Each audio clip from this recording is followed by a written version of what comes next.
형사를 재건할 때도 방해를 했기 때문에 늘 미워하고 싫어하는 그러한 지역의 사람이었다. 지난주에 말씀드렸죠. 그뿐만 아니라 삶 자체도 유대인들이 싫어하는 그런 삶을 살았습니다. 물론 사마리아인들조차도 이 여성에 대해서 안 좋은 생각을 가지고 있었습니다. 오늘 본문은 이 여성이 어떤 삶을 살았는지에 대해서 추측할 수 있는 내용이 기록이 되어 있습니다. 이 여성은 오늘 본문에 있는 것처럼 남편 5명을 바꾼 여인입니다. 5명과 살아봤는데 뭔가 만족하지 못했습니다. 그래서 6번째 남편을 지금 두고 있는 것입니다. 이 여성을 감히 판단한다면 뭔가 남자에 대해서 만족하지 못하는, 뭔가 자꾸 부족한 그러한 삶을 살았다는 것입니다. 인간의 욕망인지 아니면 남자를 통해서 어떤 물질을 추구했는 것인지 정확하게 성경에는 기록하지 않습니다. 하지만 분명한 것은 남자 5명으로도 만족하지 못했다는 것입니다. 그래서 새로운 남자를 구했는데 이 남자마저도 남편이라고 말할 수 없을 만큼 이 여성에게는 만족하지, 뭔가 채워지지 않는 부족한 것이 가득한 그런 삶을 살아가고 있는 것입니다. 지난주에 본문에 우리가 예수님이 영원히 목마르지 않는 생수를 주시겠다 그렇게 말씀하셨을 때 이 여성이 적극적인 반응을 보였죠. 그 물을 제게 주세요. 저에게 주세요. 다시 목마르지 않고 이곳에 물 들어오지 않도록 해달라. 그렇게 간청하는 장면을 지난주에 살펴보았습니다. 이 여성은 일상의 목마름뿐만 아니라 인생에 목말라 있는 것이죠. 특별히 채워지지 않는 남자에 대한 이 목마름이 이 여성에게는 있는 것입니다. 그래서 예수님께 물을 달라고 했을 때 단순히 어떤 목마름보다는 내 인생에 이 남자로 생기는 이 목마름을 해결할 수 있는 그 물을 달라라고 어떻게 보면 예수님한테 요청했다라고도 볼 수 있는 것입니다. 이때 예수님이 오늘 본문에서 물과 전혀 상관없는 얘기를 하고 있습니다. 물을 주세요 그랬을 때 가서 내 남편을 불러오라 그럽니다. 남편하고 물하고 무슨 상관이 있습니까? 아무 상관이 없는 것 같은데, 그런데 희한하게 이 요한복음 4장 전체를 읽어보면 남편과 물이 상관이 있습니다.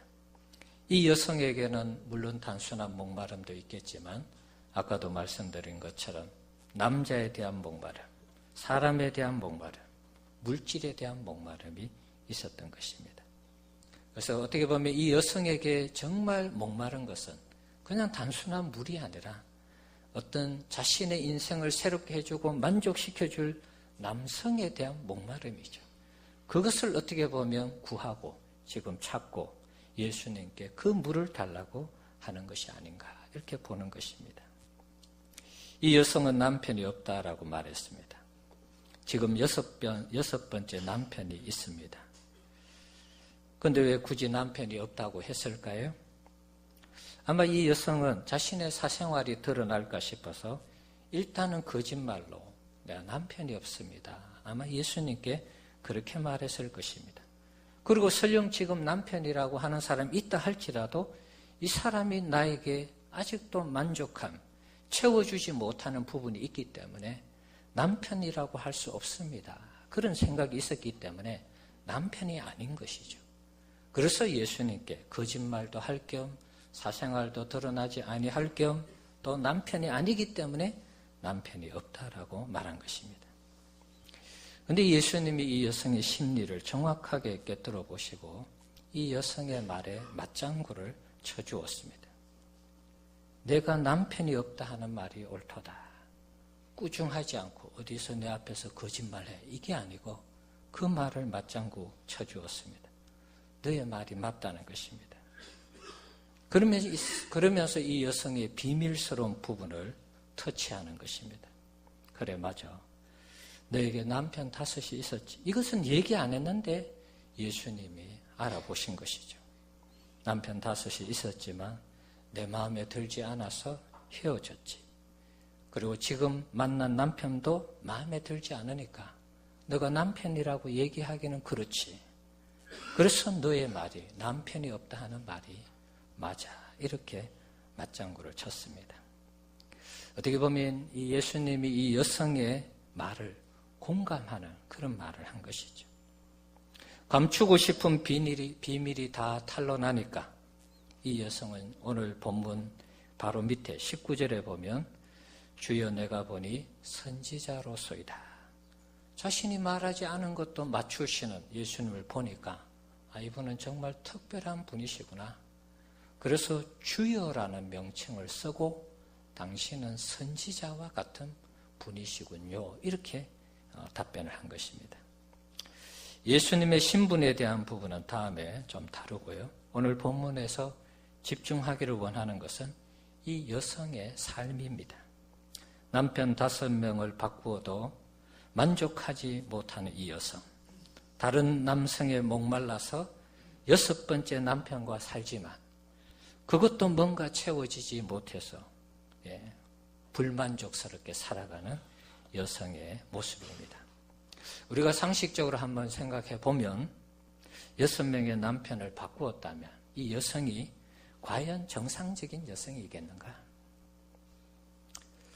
그냥 쉽게 우리가 판단해도 6명의 남편을 5명을 바꾸고 6번째 살고 있는데 그 중에 제대로 된 남자 1명 없었을까? 뭐 그런 생각할 수 있잖아요. 설령 없다 할지라도 한 사람도 없다 할지라도 그러면 이 여성이 뭔가 자중하면서 내가 뭔가 부족해서 남편을 5명 바꾸고 6명 바꾸어도 내가 뭔가 부족한 것이 있는 모양이다. 그러면서 자신을 살피면서 지금 주어진 남편에게 최선을 다해야 되는데 그런 것 같지는 않아요.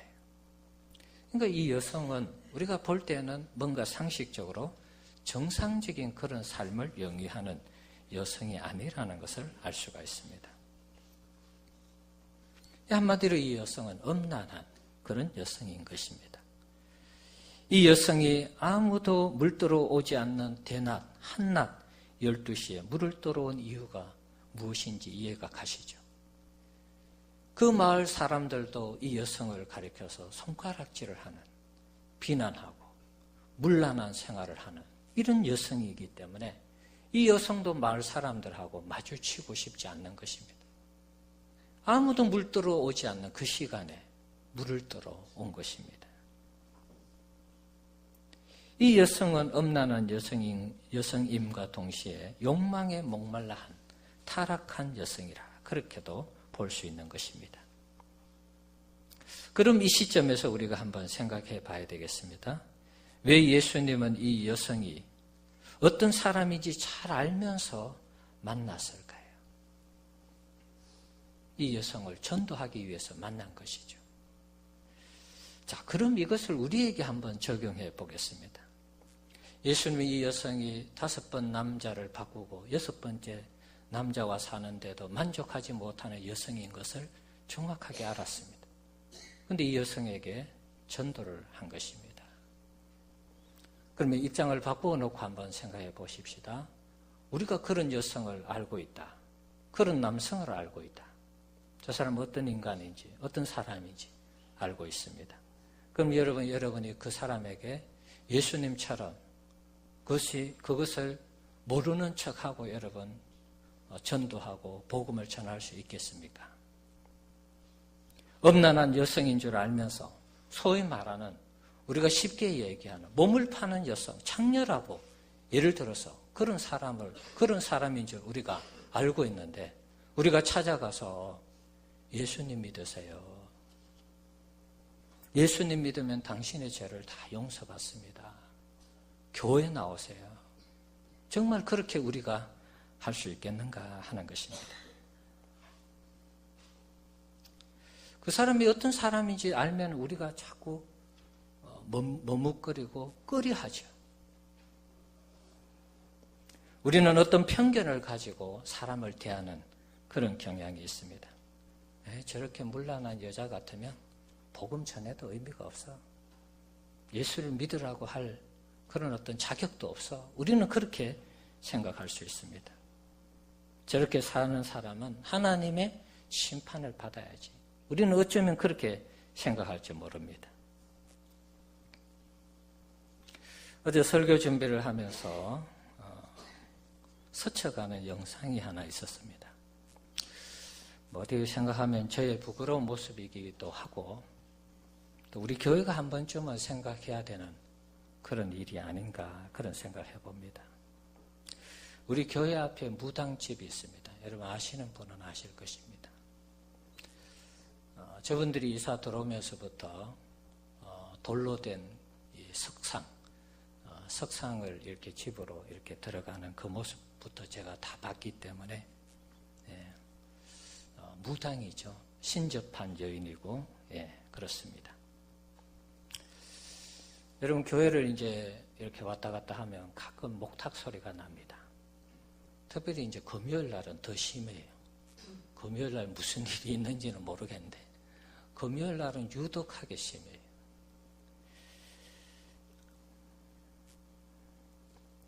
워낙 동네가 조용하다 보니까 목탁 소리가 물론 이제 저 절간에서도 목탁을 칠 때도 있습니다. 얼마 전 2주 전이죠. 정확하게 얘기하면 이번에는 집에서 이제 이 목탁을 치지 않고 밖에 나와서 목탁을 쳤어요. 목탁이 부셔지도록 치더라고요. 그날따라 왜 그렇게 세게 치는지 밖에 나와서 치는데 그 소리가 너무 컸습니다. 누군가 우리 교회 앞에 차를 대놓은 분이 뭘 부탁을 했는지 하여튼 그날따라 밖에 나와서 그야말로 굿을 했습니다. 교회에 있으면서 별 생각이 다 들었습니다.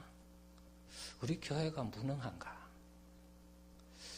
우리 교회 앞에 저 사람이 찾아와서 저렇게 무당의 이 노릇을 하는데 교회에 뭔가 문제가 있는가? 우리 교회가 그만큼 무능력한가? 그리고 저를 생각했습니다. 제가 부족한가? 무능한가? 왜 저 무당을 쫓아내지 못하는가? 그런 생각을 했습니다. 급기야 이제 하나님께 원망 섞인 그런 불만이라 그럴까요? 왜 저런 사람을 우리 교회 앞에 오게 하셨습니까? 이런 마음의 생각까지 올라왔습니다. 교회 앞에 와서 신접하고 점치고 굿하면 하나님이 손을 보셔야 되는데 왜 하나님은 저 사람을 가만히 두십니까? 하늘에서 불이 떨어져 가지고 말이죠.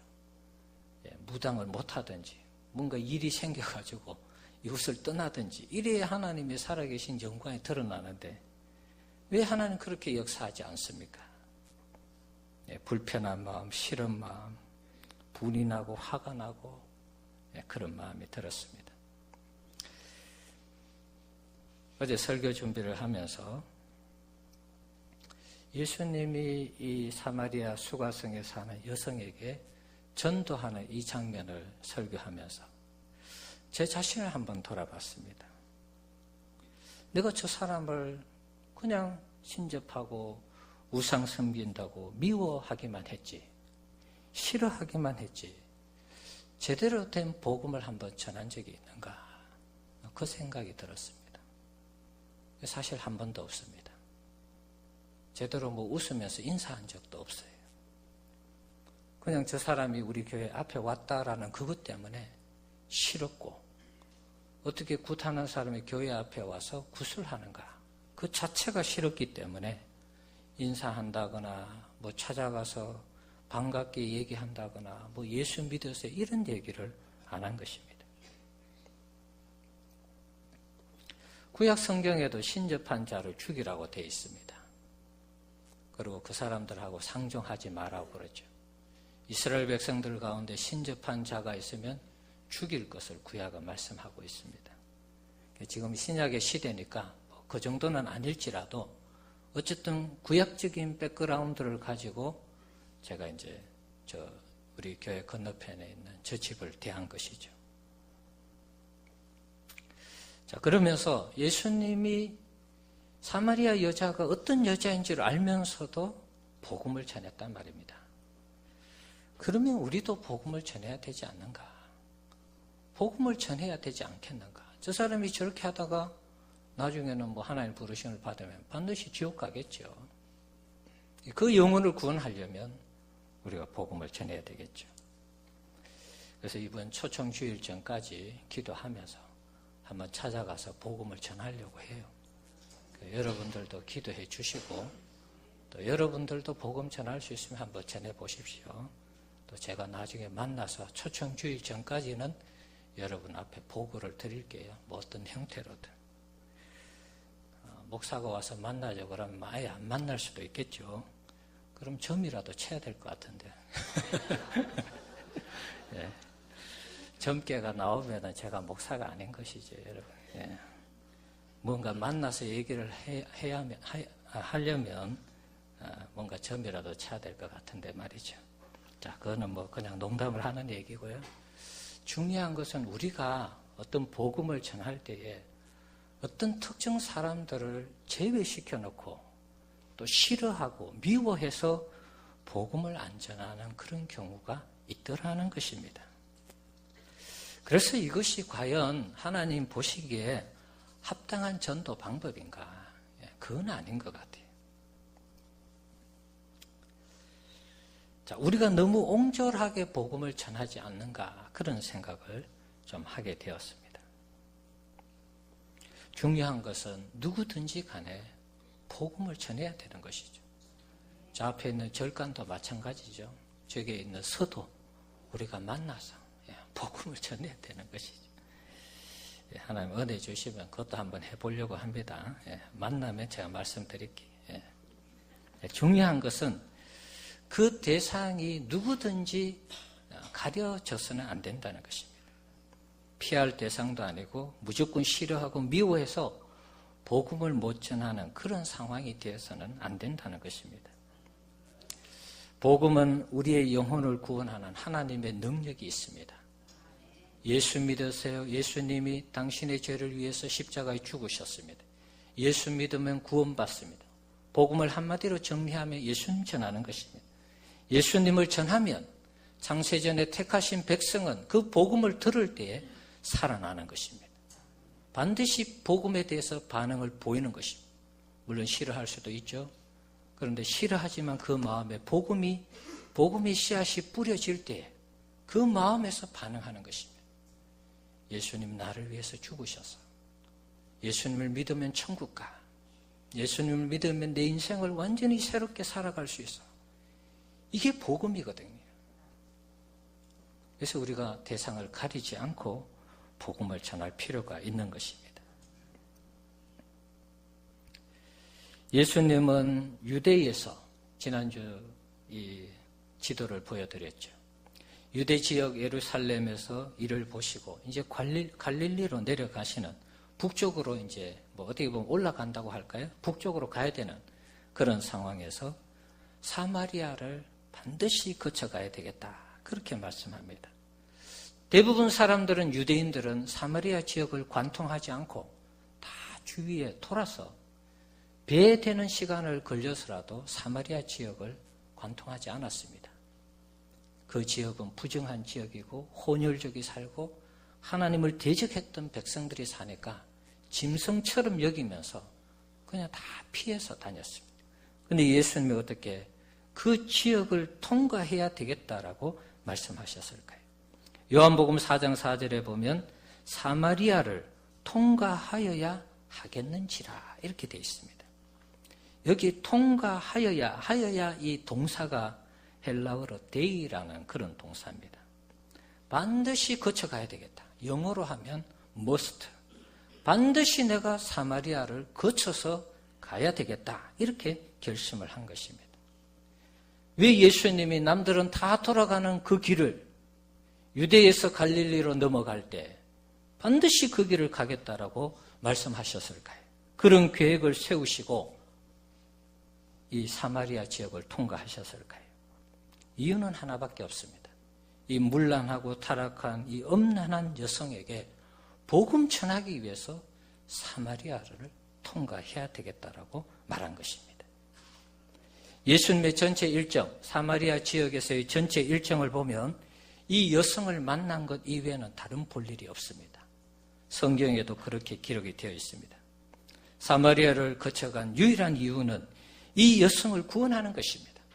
이 여성이 구원받고 나서 나중에 마을 사람들에게 복음을 전해서 마을 전체가 예수님을 믿습니다. 그 두 가지 사건 이외에는 예수님이 사마리아에 가서 무슨 일을 했다라는 기록이 없습니다. 한번 찾아보겠습니다. 여러분 성경 보십시오.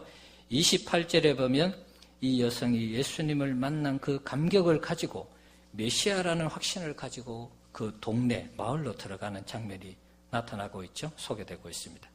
그리고 이 여성이 마을에 가서 내가 메시아를 만났다. 복음을 전했습니다. 그랬을 때 39절에 보면 마을 사람들이 예수님을 믿습니다. 그리고 마을 사람들이 부탁하기를 우리하고 같이 더 시간을 보내주시면 감사하겠습니다. 그래서 이틀을 유하기를 청해서 이틀 동안 그 마을 사람들과 같이 지냈습니다. 그리고 나서 43절에 보면 이틀이 지남에 예수께서 그 길을 떠나 갈릴리로 가시며, 그러니까 유대 지역에서 사마리아 지역으로 넘어갈 때 이틀을 사마리아 지역에서 거하셨는데 이 음란한 여성과의 만남 그리고 이 마을 전체가 구원되는 이 시간 이외에는 예수님 다른 시간을 쓰지 않았어요. 예수님이 왜 굳이 사마리아 지역을 관통하셨을까요? 답은 나왔습니다. 이 음란한 여성을 구원하기 위해서 사마리아 지역을 반드시 통과한 것입니다. 그리고 더 추가한다면 이 여성의 전도를 받고 마을 전체가 구원을 받은 것, 그것 때문에 예수님이 지나간 것입니다. 충격이죠, 여러분. 사마리아에 사는 이 여성 훌륭한 사람입니까? 탁월한 사람입니까? 뭔가 잘났습니까? 착한 일을 했습니까? 선한 일을 했습니까? 의로운 사람입니까? 남을 많이 섬겼습니까? 동네에서 칭찬 듣고 인정받는 그런 사람이었습니까? 아닙니다. 문란하고 음란하고 손가락질하고 비난하고 욕받은 욕을 얻어먹는 그런 여성이었습니다. 그런데 왜 예수님이 이런 여성을 구원하기 위해서 사마리아 지역을 통과해서 전도하려고 했을까요? 좀 훌륭하고 탁월한 사람, 사마리아 지역 수가성에 멋있는 믿음의 사람이 있어. 내가 가서 구원해 줘야지. 이게 아니고 타락한 이 여성을 만나기 위해서 일부러 시간을 내어서 사마리아 지역을 관통해서 들어간 것입니다. 예수님 왜 그렇게 하셨을까요? 이유는 다른 거 없습니다.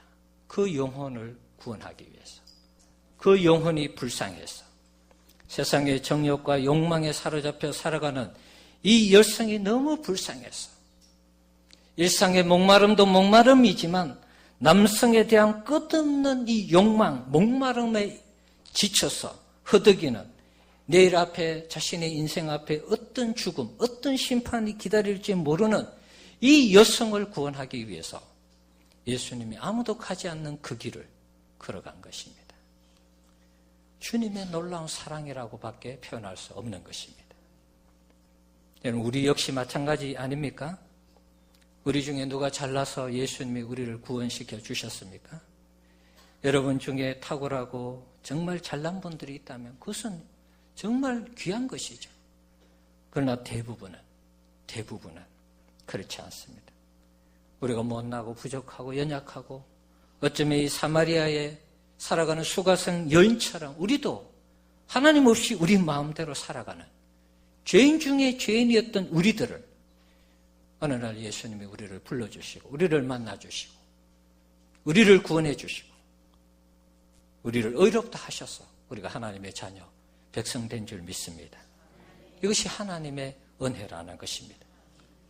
이 죄인을 예수님이 만나주시다니, 저 같은 인생을 구원해 주시다니, 이 사마리아 여성 입장에서는 정말 너무너무 감사한 것입니다. 그래서 너무 감사해서 다음 주에 살펴보겠습니다만 이 여성이 동네 사람들이 손가락질하고 비난하고 욕하던 그것을 다 잊어버렸어요. 다 잊어버리고 마을로 돌아가서 마을에 가서 상종해 주지도 않던 그 마을 사람들에게 내가 메시아를 만났다라고 고백하는 것입니다. 얼마나 놀라운 변화된 삶입니까, 여러분? 자신을 구원해 주신 그 구원의 은혜에 감격해서 마을 사람들에게 가서 전도를 한 것입니다. 여러분, 우리도 동일합니다. 수가성의 음란한 여성처럼 동일한 구원의 은혜를 입은 것입니다. 우리가 잘나서 예수님이 우리를 만나 주신 것이 아닙니다. 우리가 죄인이고 희망이 없고 소망이 없고 이대로 살아가면 정말 죽음으로 심판으로 달려가는 그런 인생들이었는데 주님이 어느 날 우리를 만나 주신 것입니다. 누군가를 붙여주셔서 친구든 가족이든 이웃이든 누가 아는 지인이든 누군가 나에게 복음을 전해 주어서 우리로 하여금 예수를 믿게 하고 교회를 다니게 한 것입니다. 이 구원의 기쁨이 샘솟을 때 예수님이 말씀하신 것처럼 영생하도록 솟아나는 샘물이 우리 심령 가운데 날마다 새롭게 솟아나는 것입니다. 우리가 예수님과 전혀 상관없는 삶을 살고 있을 때 예수님이 우리를 불쌍히 여기셔서 누군가를 붙여주어서 우리로 하여금 예수님을 만나게 한 것입니다. 그것이 사람일 수도 있고 때로는 환경일 수도 있는 것입니다. 극한의 환경 속에 우리를 몰아넣으셔서 예수님을 찾지 않으면 안 되도록 그렇게 역사하신 것입니다. 처음에 누군가의 전도를 받아서 교회를 다닙니다. 긴가민가하며 교회를 다니죠. 그런데 언젠가부터 교회를 다니면 영혼의 안식이 찾아오는 것입니다. 교회에 오면 평안하고 왠지 모르는 기쁨이 우리에게 주어지는 것입니다. 그러면서 서서히 예수님의 실체에 대해서 눈뜨기 시작합니다. 그리고 예수님을 정확하게 만나고 인격적으로 만나고 구원을 확신하고 그 다음에 내가 주님이 나를 위해 피 흘려주신 그 사랑에 감격해서 내 남은 생애를 주님을 위해서 드리겠습니다. 이렇게 헌신하며 희생을 다짐하는 것입니다. 그것이 우리 자신이고 지금 이 주일날 여러분 이 자리에 나와서 예배하는 여러분 자신이 아니겠습니까? 사랑하는 성도 여러분, 이웃사랑 초청주일은 우리의 가족과 지인 그리고 이웃 모든 우리가 아는 사람들에게 예수님을 만나게 하는 그런 역사적인 사건입니다. 지난 주간에 우리나라에 놀라운 일이 일어났습니다. 문 대통령과 김정은이가 만난다고 합니다. 트럼프와 김정은이가 만난다고 합니다. 모든 세계가 경악을 했습니다. 세계가 이런 일이 있을 수 있나 역사적인 사건이다 평가했습니다. 한반도의 비핵화를 위한 시도가 놀라운 소식으로 전 세계에 타전되었습니다. 여러분 그보다 더 놀라운 소식이 무엇인지 아십니까? 죄로 말미암아 영원히 죽을 수밖에 없는 죄인을 살리기 위해 이 땅에 오신 예수님을 만나는 이 사건이야말로 그 어떤 사건보다 위대한 사건이고 놀라운 사건이고 역사적인 사건인 줄 믿으시기 바랍니다. 내 인생과 우리 가정과 또 더 나아가서 우리 사회, 우리 민족의 미래가 예수님을 만나느냐 만나지 않느냐에 달려있는 것입니다. 이번 초청주일에 사마리아 땅에 살고 있는 죄 가운데 죄를 먹고 마시며 죄 가운데 죽어가는 불쌍한 영혼들, 음란하고 문란하고 타락한 그 사람들, 자신의 정욕과 욕망을 채워가며 살아가는 그 사람들, 여러분 다 멀리하지 마시고 누구든지 눈에 보이는 대로 예수님처럼 어떤 특정한 사람을 가리지 말고 예수님의 사랑을 전하고 예수의 복음을 전하는 우리 성도님들 되시기를 바랍니다. 세상에 목말라 하며 내일에 대한 소망 없이 살아가는 저들에게 예수의 피 묻은 복음을 전해서 저들이 더 이상 세상에 목말라 하지 않고 예수님 안에서 참 안식을 얻고 예수님이 주시는 영생수를 마시면서 남은 생에 우리 주님 섬기고 주님과 동행하는 그런 성도들로 세워가는 우리 모든 성도님들 되시기를 주의 이름으로 축원합니다. 같이 한번 기도하겠습니다. 우리에게